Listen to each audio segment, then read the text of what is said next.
हमारा ए करके when x bar and y bar and y bar are integers. तो x bar and y bar की value integers है, तो coefficient regression coefficient v is equal to or vyx is equal to summation x minus x bar y minus y bar divided by summation x minus x bar square. हमें पता है इसका क्या वैसे same formula है, numerator same है, denominator में variable x है तो x वाला टर्म होगा और it become square. Now b is equal to when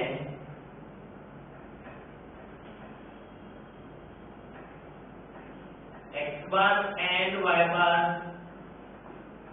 are in fraction or very large or very large or the variation into variables is also large, so we can use coefficient regression coefficient vyx is equal to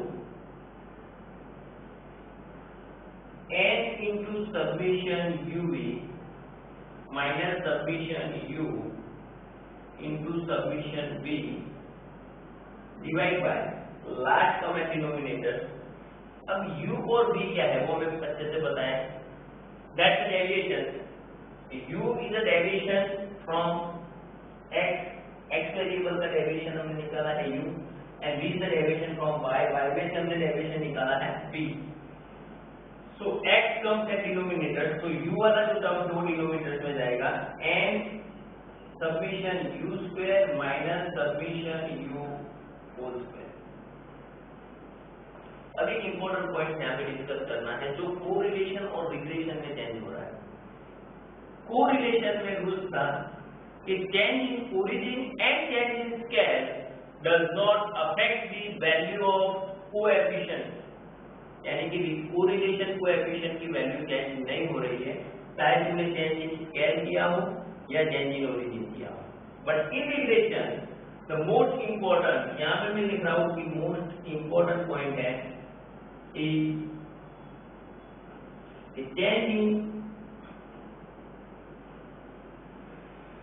change in origin does not affect the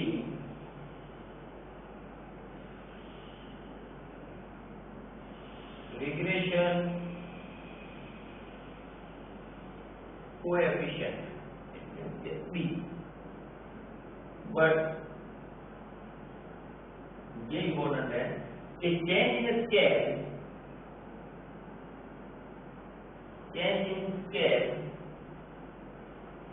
affect the value of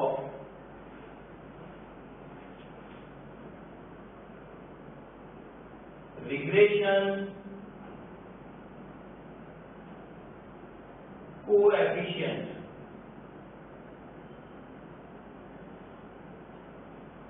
तो ये दोनों important point हम mind में रखेंगे क्योंकि यहाँ पे changes है कोरिलेशन एंड रिग्रेशन में. अगेन रिपीट कर रहा हूँ कि कोरिलेशन में चेंज इन ओरिजिन और चेंज इन स्केल दोनों चेंजेस से कोरिलेशन कोएफिशिएंट की वैल्यू में कोई चेंज नहीं हो रहा है. दैट मींस r की वैल्यू सेम रहती है.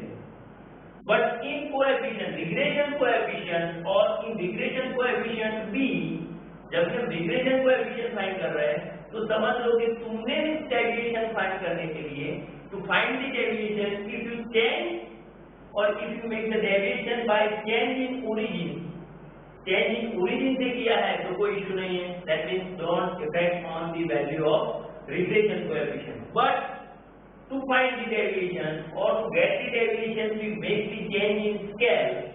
सपोज आपने स्केल में चेंज किया है तो it affect the value of regression coefficient, वो रिग्रेशन कोएफिशिएंट पर इफेक्ट कर रहा है। तो यहाँ पे and in this case we have to make a little bit change in this formula, यानी कि थोड़ी सी और इफेक्ट लेनी होगी टू मेक इट इजी।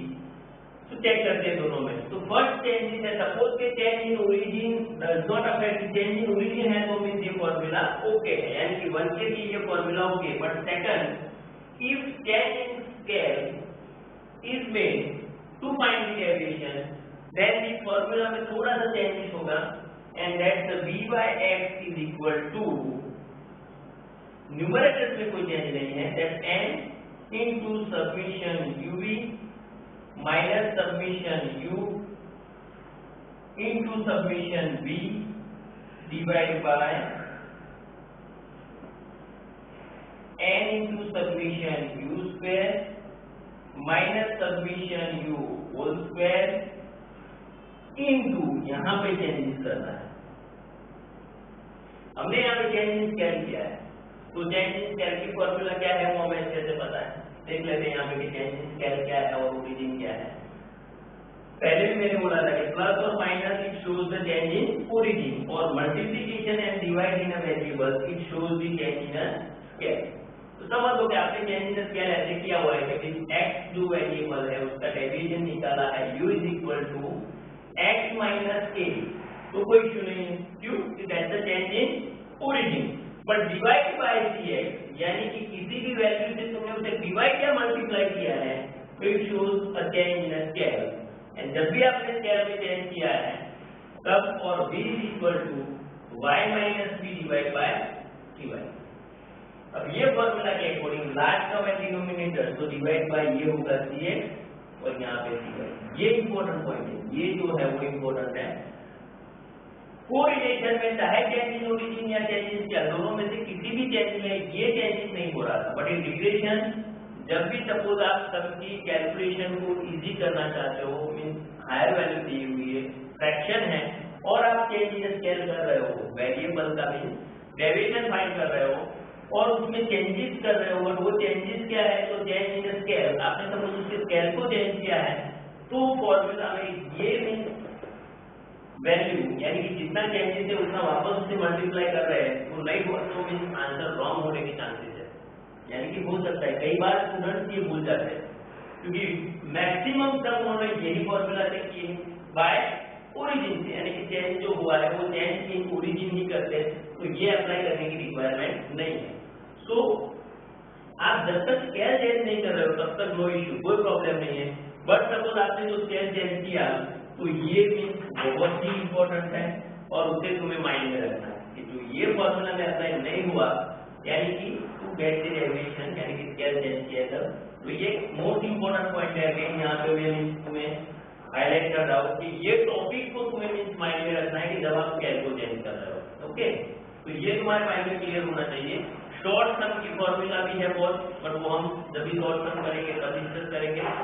अभी हमें ये फॉर्मूला से, यानी कि ये फॉर्मूला के अकॉर्डिंग जो प्रॉब्लम्स है उसमें, यानी कि हमारे पास वो सॉल्व कर रहे हैं तो हमारे लिए कॉन्सेप्ट क्लियर होगा, फॉर्मूला और एटसेट्रा। सो एक एग्जांपल ले रहे हैं उसके रिलेटेड।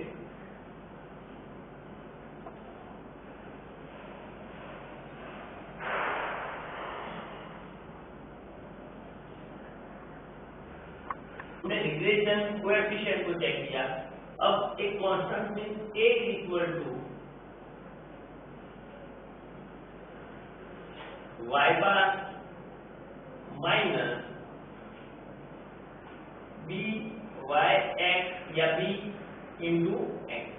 बुक में तो सिर्फ b मेंशन किया हुआ है, b y x की जगह पर सिर्फ b, but it's a regression coefficient.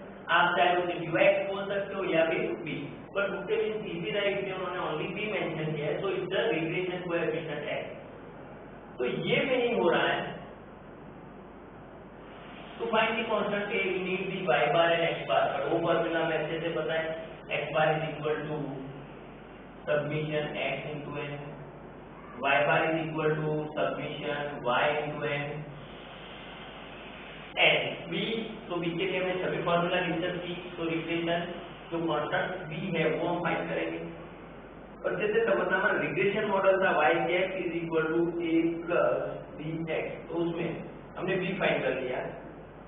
Then हम अब ये कांस्टेंट फाइंड करेंगे, तो एक ही फॉर्मूला है y bar minus b into x bar, तो a फाइंड कर लिया, यानी कि x बार y बार की वैल्यू मिल गई, b रिग्रेशन कोएफिशिएंट हो गया, तो a मिल गया कांस्टेंट। अब ये रिग्रेशन इक्वेशन में ये दोनों constant value and then y cap is equal to a plus bx, तो ये रिग्रेशन इक्वेशन है हमारा। तो रिग्रेशन इक्वेशन में इंडिपेंडेंट वेरिएबल x की वैल्यू दी हुई है, तो वो पुट करेंगे, क्योंकि हमने कांस्टेंट a भी दोनों फाइंड कर लिए, तो हमें estimated value of dependent variable मिलने वाला है।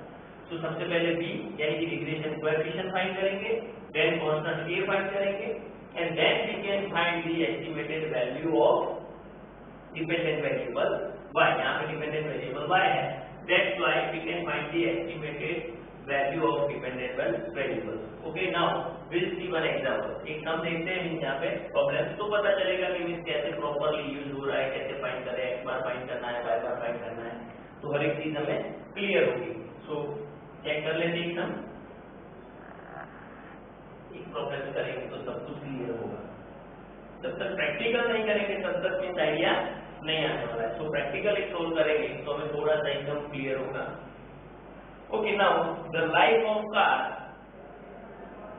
and the maintenance cost 1000 rupees. So life of car is denoted by X and the maintenance cost is denoted by Y.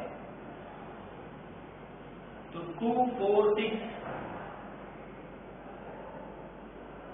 2, 4, 6, 8, 10, 20, 25, 10, 20, 25, 30.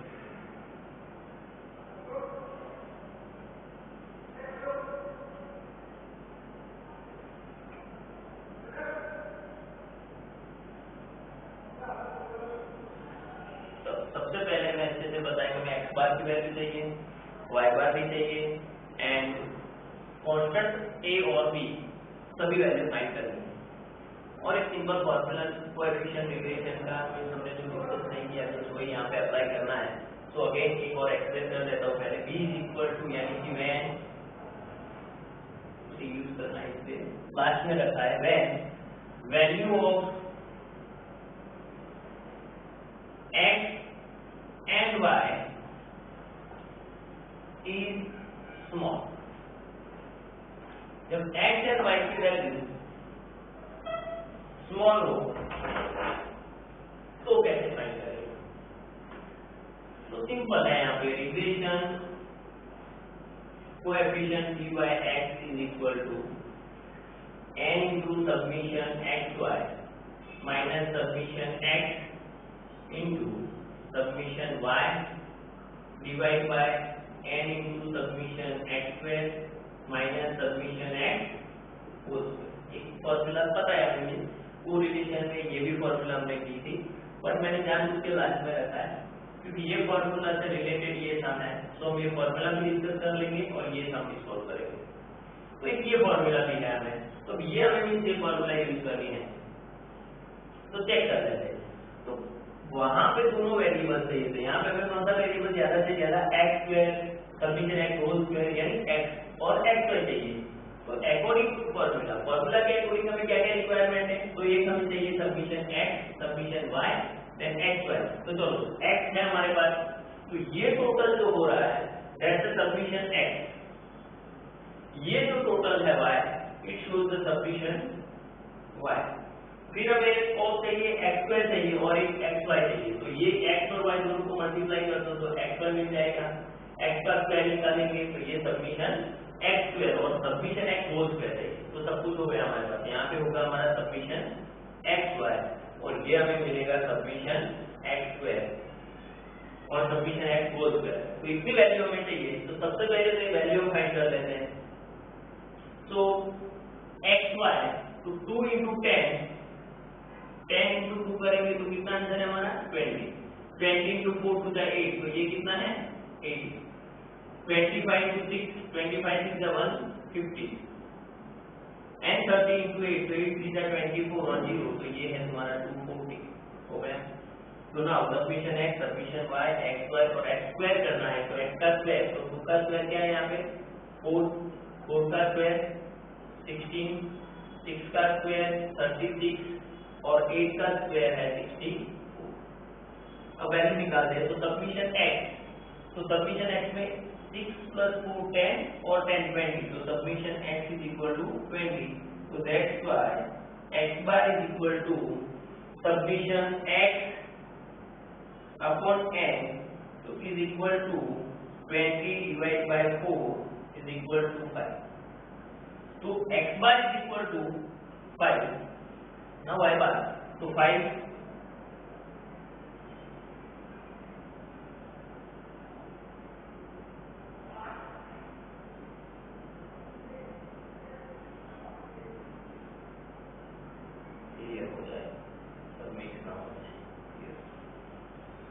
तो 0 plus 0 plus 5 plus 5 तो ये हो गया 5.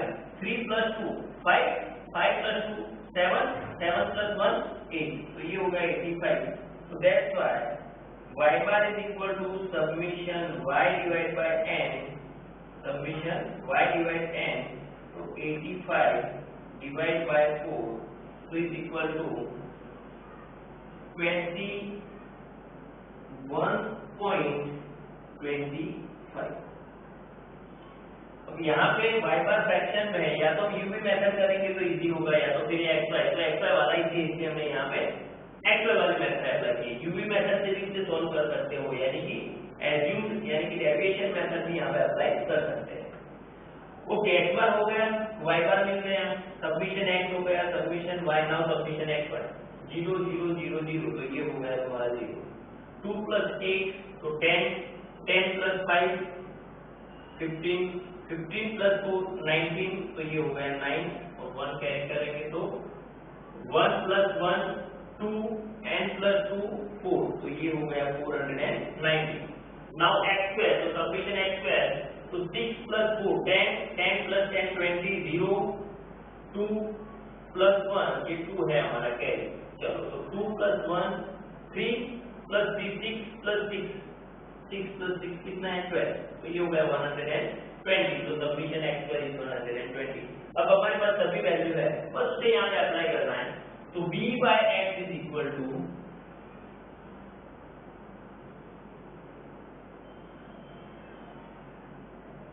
n is equal to तो 1 2 3 4 n is equal to क्या है यहाँ पे आंसर 4 into submission xy तो submission xy की वैल्यू कितनी है 490 तो ये हो गया 490 माइनस सबमिशन x तो सबमिशन x इक्वल टू क्या है 20 तो ये हो गया तुम्हारा सबमिशन x 20 और सबमिशन y तो सबमिशन y इक्वल टू 85 तो ये हो गया 85 divide by n equal to 4 into submission x square तो सबमिशन x स्क्वायर की वैल्यू है 120 तो ये हो 120 minus submission x whole square यानी 20 का स्क्वायर कर दें. नाउ 490 into 4 तो 0 9 4 the 36 3 4 4 the 16 plus 3 17 18 और ये 19 माइनस 85 into 2 तो ये 0 2 5 the 10 तो ये 0 और 8 to the 16 plus 1 7 120 into 4 तो 12 4 the 48 और ये 0 ऐड कर देते हैं तो हो गया 20 स्क्वायर कितना हो रहा है 2 to the 4 और ये ऐड तो हो गया. चलो आगे 1960 minus 1700 तो ये दोनों का डिफरेंस कितना आ रहा है 260 डिवाइड बाय 480 minus 400 तो ये कितना है 80 तो ये दोनों को हम कैंसिल करेंगे और आंसर चेक करेंगे तो ये आ रहा है कट कर देते हैं 26 डिवाइड बाय 8, तो ये 26 डिवाइड बाय 8 कितना आ रहा है 8 4 जा 8 3 जा 24 2 0 और 8 2 जा 16 4 0 8 5 जा, तो आंसर है यहाँ पे 3.25। So B is equal to 3.25। B की वैल्यू मिल गई हमें। आगे अब इम्पोर्टेंट पॉइंट हमें जो फाइंड करना है वो है कांस्टेंट A। यहाँ पे लाइन कर देता हूँ स्पेस पूरी। A is equal to formula क्या है हमारी y bar minus b into x bar. तो y बार की वैल्यू और x बार की वैल्यू यहाँ पे है। y bar is equal to 21.25 और x bar is equal to 5। तो y bar is equal to 21.25 minus b is equal to 3.25 and x bar is equal to 5. So 21.25 minus 3.25 into 5, 16.25. 5 is a 15 only 125, 16.25. So 21.25 minus 16.25, so answer is 5. So A is equal to, A का answer is क्या है 5. Now we have both the constants A is equal to 5 and B is equal to 3.25. Now we can make the regression equation and we can find the estimated value. Estimated value find कर सकते हैं। यहाँ पे question में mention किया है कि जब भी लाइफ 10 इयर्स है, जब भी लाइफ 10 इयर्स हो, it means find the y when x is equal to 10। इसका मीनिंग हो रहा है जब x 10 है तो y की वैल्यू क्या है। हमारा क्वेश्चन ये है कि find the y when x is equal to 10, यानी कि लाइफ जब कार की लाइफ 10 इयर्स है तब उसका मेंटेनेंस कॉस्ट कितना आने वाला है 8000, तो वो चेक करना है हमें। तो अब वो चेक करेंगे। तो यहाँ भी इक्वेशन बनता है रिग्रेशन मॉडल का। तो b की वैल्यू मिल जाएगी 3.25, तो मैं थोड़ा सा रब कर देता हूँ स्पेस की वजह से वैल्यू मिल जाएगी। यहाँ पे लिख देते हैं b is equal to 3.25 हो गया। ये कैलकुलेशन अब लिख पाया नहीं है, यहाँ कर ले लेते। नाउ रिग्रेशन मॉडल है हमारा y cap is equal to a plus b x। तो यहाँ पे मेंशन किया है कि when put the x is equal to 10, x is equal to 10, a is equal to 5 and b is equal to 3.25. So a is equal to 5 plus b is equal to 3.25 और x is equal to 10. So 5 plus 32.5 and answer is 37.5. So estimated value in 1000 rupees, 1000 rupees, ये rupees है। तो ये answer है। तो समझ लो कि तुम्हारी लाइफ इट मीन जब कार की लाइफ 10 इयर्स होगी तब उसका estimated maintenance cost will be 37.5। कितना आने वाला है 37.5। तो तुम सॉल्व कर सकते हो। ऐसे प्रैक्टिकल हमने 11th में भी पता है कि सेम करते ही है कि फिगर अपने आप करनी है और टेक्स्ट बुक में भी इवन दिया हुआ है।